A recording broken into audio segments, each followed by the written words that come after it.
Client, if you're watching this and you're like, I've been with this person for so long, nothing's happening, you're allowed to end it. It will not hurt our feelings. It shouldn't hurt our feelings. You're allowed to leave your therapist if it's not working, okay? We are not gonna go home and cry about it. And for the client, that just won't go. And you're like, we're not making any progress and they're not leaving, and I've had some of those. You don't need that. That's not helpful. You could go chat it up with a friend for free. And I've told clients that. I'm like, why don't we skip a couple weeks? Because I'm starting to feel like you are just dropping your copay to come tell me the ins and outs of your day and who said what to who at the lunch table. Like, well, I don't need that. Tell your friend that. I don't want to know that. The client should not have their time wasted. The therapist should not be wasting the client's time.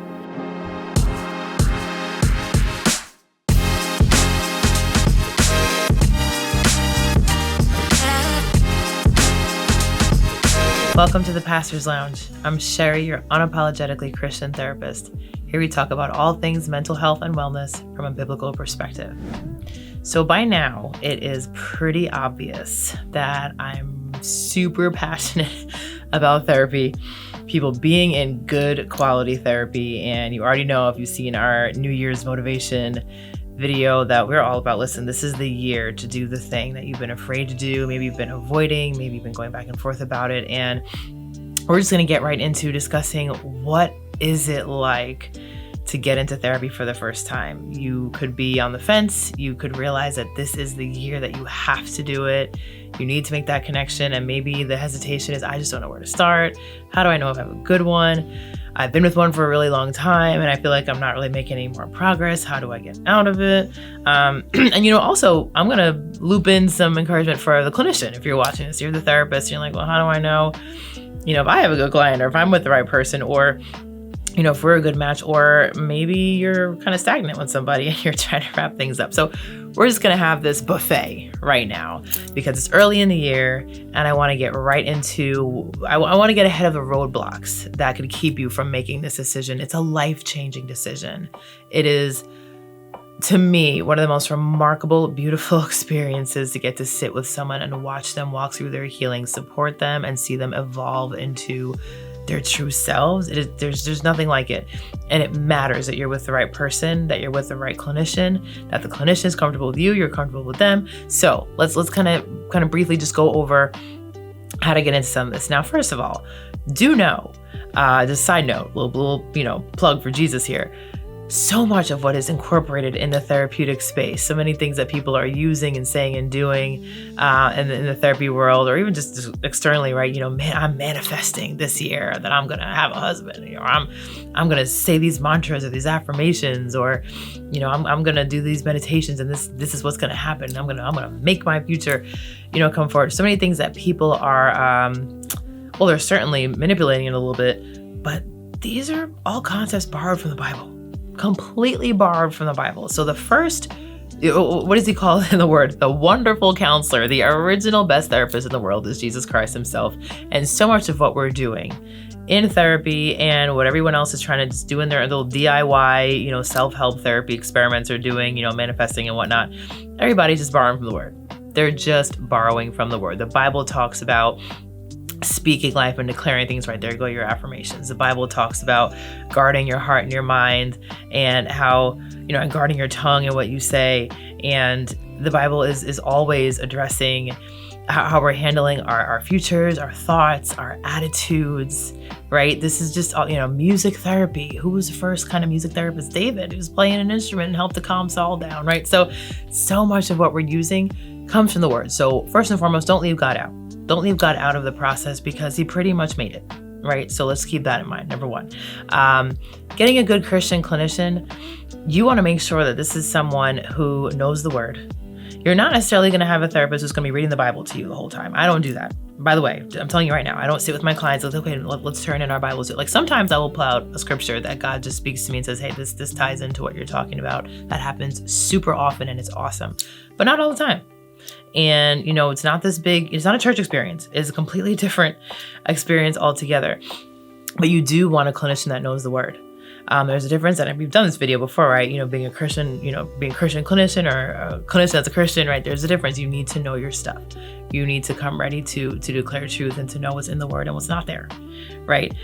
You want someone who is unapologetically using the word, that right? So they're not going to say, I'm a Christian clinician, but we're going to pull out these tarot cards on the side. We already talked about that. So someone who is purely operating based in the word of God and is credible, has a license, that has a degree, you can look into it and confirm that they have the right experience and they have the training that goes along with what you are specifically coming in to work on, right? So take the time to vet them. Take the time to make sure they know that they know their stuff. I have had clients do consults with me before they make any decisions and really grill me for a good 20 minutes. Like, okay, well, what do you know about this? Or have you worked with this before? And what's your experience on this? And I sit there and take it, because at the end of the day, you're about to essentially get naked in front of me. You want to make sure that I know what the heck I'm doing. You have every right to challenge and to ask me and make sure before you form this relationship. So one, take your time, do your research, know that this is a really quality person, educated person, and they know the word and they have a relationship with God for themselves. They're not just out here calling themselves a Christian, but nothing else about their profile shows any indication of that, right? So take your time in this process. Pray about it. The Lord will lead you to the right person. It is important that you form the connection. Don't run away. Don't let pride or fear or anything else. We've got so many videos now from year one that really addresses a lot of those myths around Christians being in this space. So now that you have learned and you're ready to make the commitment, one, do your research. Two, make sure if they say they're Christian, they have ways of proving that to you, because that really does matter. And then making sure they have the experience that you need support on. So even making sure that, okay, I'm coming to work on trauma. What's your background there? I'm coming to work on anxiety or marital issues. What type of experience you have? What type of therapy are you doing? What could I expect? What should I be expecting out of my first few interactions with you? These are not hard, awkward questions for a well-trained and seasoned clinician. So you have every right to make sure that we know what the heck we're doing before you start unpacking your stuff. All right. And then on the flip side of that, let's talk to those who maybe you've been in therapy for a while. And I get a lot of these clients, they're kind of my favorite, who come to me saying, I've had this one clinician for 7 years. And I feel like, I haven't made a lot of progress. First of all, that is a humongous red flag. There better not ever be a client of mine goes to somebody else like, I was a Sherry for like 4 years and I didn't learn a thing. Oh my goodness. There should be significant change happening. And it should not take that long. Sorry. There could be some clinicians out there who would challenge me on that. I'm sorry. It should not take that long. Not if it is the right pairing. You as a client are coming truly ready to do the work and you're with the right person. Change should be happening pretty consistently. Now, there are ebbs and flows to the work. This is a relationship dynamic. There are seasons to your life and there are waves to your insights and your, kind of being saturated, right, with the information that you may just need to pause a little bit, simmer, maybe even take a step away from therapy, then reintegrate at another moment. All of that is normal. But to be completely stagnant is problematic and should not be the case. So for clinicians who are watching this, if you have a client that you've been working with for X amount of years and nothing is happening, they're coming in and telling you the same thing over and over again, you're trying to take 100 different angles on their problem and they're just not budging and there's no progress. Listen, again, I can get challenged on this. You got to know when to call it as a client and as a clinician. Client, if you're watching this and you're like, I've been with this person for so long, nothing's happening, you're allowed to end it. It will not hurt our feelings. It shouldn't hurt our feelings. If we're grown, you're allowed to just simply let us know, hey, you know what? I'm looking to do something a little bit different in this chapter. I gotta go. I'm gonna look into, taking a different approach to my therapy. Thank you so much for what you've done with me so far. I need to transition. There's nothing wrong with that. Let me set some people free right now. You're allowed to leave your therapist if it's not working. Okay? We are not gonna go home and cry about it. And if that's actually something that you're concerned would happen because you have seen your clinician get that immaturely emotional in front of you, you should have been gone. So, and maybe report that to someone. We're grown. We know that these relationships have timestamps and we're not expecting it to be forever. So please feel free to leave and make a different connection that is more relevant. It happens to me all the time. I have clients that reach out and say, Sherry, I'm working with a certain person, but I realize that I need a Christian now. So this person got me up to this point. It was super helpful, but I realized I need someone who knows the word and can take a spiritual kind of lens on what's going on with me. And I'm like, wonderful, sure, I can pick up from there, So it's a beautiful thing. I've also been on the other side of that, where someone's like, this has been great, Sherry. I have gone as far as I need to go with you. I need to make a shift. I want to work with someone who has more of a specialty in X, Y, and Z area. Or I want to, kind of shift into this dynamic. I'm like, wonderful. I'm so glad. Thank you for letting me know. Go for it. Go for it. I hope it's a wonderful experience. What do you need from me so we can get you in this new chapter? Wonderful. There's nothing wrong with that. And for the client, that just won't go. And you're like, we're not making any progress, and they're not leaving. And I've had some of those. As a clinician, just know that you're free to ethically come to a conclusion that this is no longer viable. This is not a relationship that is dynamic, and it's not healthy. It's not fruitful anymore. And it is in the client's best interest to be encouraged to make a new connection or simply pause. Do you know that therapy doesn't just work because you sit in the room? Right? You have to be ready to do the work. You have to have a certain level of buy-in to really let yourself get that vulnerable with your therapist. Or maybe you've just been with them so long that you've kind of stagnated. They're more of your buddy now, and you're just not pushing yourself as hard. They're not pushing you as hard because it's gotten too familiar. You don't need that. That's not helpful. You could go chat it up with a friend for free. And I've told clients that. I'm like, why don't we skip a couple weeks? Because I'm starting to feel like you are just dropping your copay to come tell me the ins and outs of your day and who said what to who at the lunch table. Like, well, I don't need that. Tell your friend that. I don't want to know that. We got to do some work in here, right? And that could really just indicate they're done.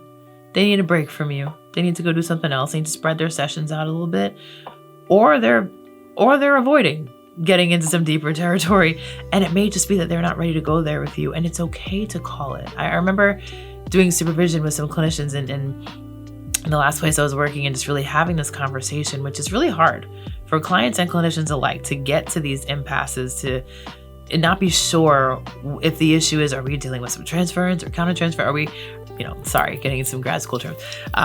Essentially that your client is reminding you of someone as a therapist is putting a block in the situation, or you as a client, your clinician is reminding you of somebody in your personal life and it's creating a block, right? That's essentially, watering it down. That's essentially what it means. So for a variety of reasons, the connection's just not right, or it's not going where it needs to, because we were starting to be careful. We're being a little too careful with each other and not saying the things that we need to. You have to know when to call it and not feel like you are breaking the rules. Like, we just have to hang on to people for dear life and just never let them go as long as they want to keep coming. We just have to keep finding reasons to keep them and finding things to talk about. I don't agree with that. Quite frankly, I love the fact that I'm quickly developing a reputation of being a clinician that gets right to the point really fast. And it's not like I went out of my way to do that because I just want to get rid of people. Clearly, I love working with people. That's why I'm doing this. But because I don't believe in wasted time. I just don't believe in wasted time. Mine or yours. So if you're here to work on anxiety, we're going to go for the throat of the anxiety relatively quickly. If you're here to work on trauma, where I'm going to get a little background and we're going to start the narrative probably by week 2. I don't mess around. Why? When I work with couples and you're coming in for an issue and I'm getting all these little, side notes and side glances and well, are we going to talk about that? Or I don't know if we're going to, I'm like, oh, that elephant right there that you're both just not talking about. How we're just gonna talk about that, okay? Don't try and distract me. The one thing you don't want to talk about is exactly what we're doing, because that's my job. Everyone else in your life is tiptoeing around you. I'm not gonna do it. You're paying me. I'm going to hand you what you asked for. Truth, directness. So if you're in a place where that's not happening, that's my personality, by the way. Obviously, all of us clinicians are not the same, which is good. But what I'm saying is, the client should not have their time wasted. The therapist should not be wasting the client's time. It's okay to let a client know. I'll give you a page out of my book. I literally said this to a client a few years ago, and I continue to refer to this person as one of the game changers in my career, because it was a client I kept way too long, and this person did not want to be well anymore. They just come to love their depression. And it didn't matter how many angles I was taking. It was like I was wrestling away his teddy bear. And I did this for years like a fool. I finally got the guts and the maturity and enough years in that I'm like, look, I have nothing left. Every tool that is in my box, we have used. So at this point, I'm going to assist you in making a connection to a new therapist because I personally do not have any new angles or approaches for what's going on, and that's not going to help you. I don't want to continue to bring you the same tools and you're coming to me each week with the same story and we're just dancing around this very obvious place that we've reached. So let me do us both a favor. I'm going to take some time. I'm not going to get rid of you. I'm going to leave you hanging with no support. We're going to take our time and get you reassigned. Okay. Because I'm officially letting you know I've got nothing new to offer in this time. I just don't. Fortunately, he took it on the chin. I got a little bit of pushback, but ultimately, what was he going to do? I'm openly telling you that ethically I can't move forward because I've got nothing left. And quite frankly, because he didn't want to get better. And I'd brought it up a few times and it was a struggle. So clinicians, you are free to let clients know it's time to move on. Or it doesn't have to be as dramatic as my situation. It could just be you've aged out with each other. It's time to get a new person in on that person's story, to get a fresh perspective on this new chapter. This is all healthy and normal. So clients, don't hang on to a therapist that is not helping you anymore because they've gotten a little too comfortable with you and they're not challenging you, or they're just, not as skilled in the area that you want to step into. Don't just hang on to be nice to us. Please don't be patronizing. Just go. It's all right. And ensure that the experience is truly enriching. You want to get better, right? You want to you want to get to a point where you don't need therapy. The first day that a client comes to me, my immediate, and I mean this, my immediate thought is, yay, I'm so glad. 2, what's the end goal so we can wrap up? And I know that may sound so harsh, but that's not what at the heart of that, what I'm saying is I see you as a bird that's come to me with a broken wing. My goal is not to fix your wing and then keep you in the cage. My goal is to help you fix your wing and get you out. Because once you're out and flying and soaring, you are truly living your best life. And then you can just come on back home every now and then for a tune. That's what I tell my clients when they're wrapping up. Like, well, sorry, what's going to happen? Or I'm never going to see you again. Or what if I need help? I said, then you just shoot me a message and I pop you back in. Every car needs to get their oil changed every 10,000 miles. Pull in, get your oil changed, and then get back out. It's no problem. You don't start from scratch. This is what I let them know. It's okay to go, come back, check in, get your tune up, and then keep going.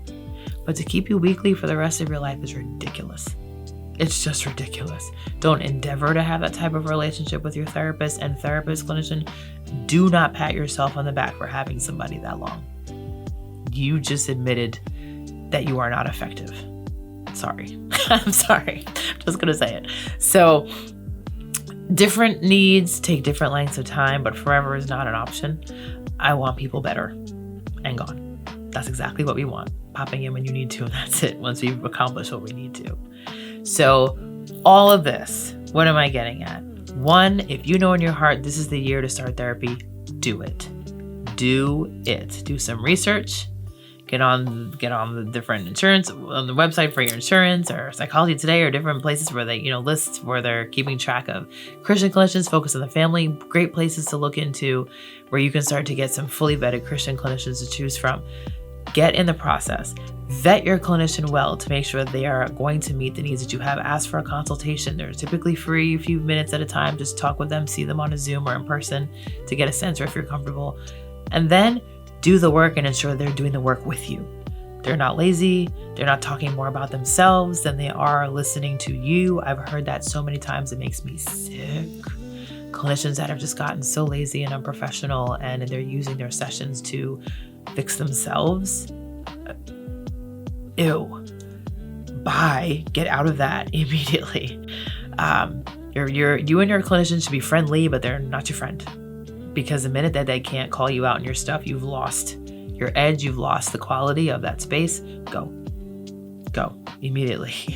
Or clinician, if that's you, hand them off to someone who is able to be more present and more neutral, and be tougher where they need to, or show more compassion where they need to. So be fully invested. Make sure that is a completely healthy, fruitful relationship, and then know when it's time to wrap up. It's okay to get better. It's okay to say, I've reached an impasse. You've taken me as far as this journey needs to go, and I'm ready for someone else for the next chapter. Wonderful. Or I'm ready to take a break, or I'm done. I got what I needed. That's a thing, y'all. That is a thing. I do have clients who never came back. And I'm not sitting here thinking, oh my gosh, they're probably out there struggling. I'm thinking, we did a good job together. High five. If I never see you again, I'm glad I know where you left off. Right? So it's okay to be better too. Don't try to make stuff up and keep coming. If you're done, you're done.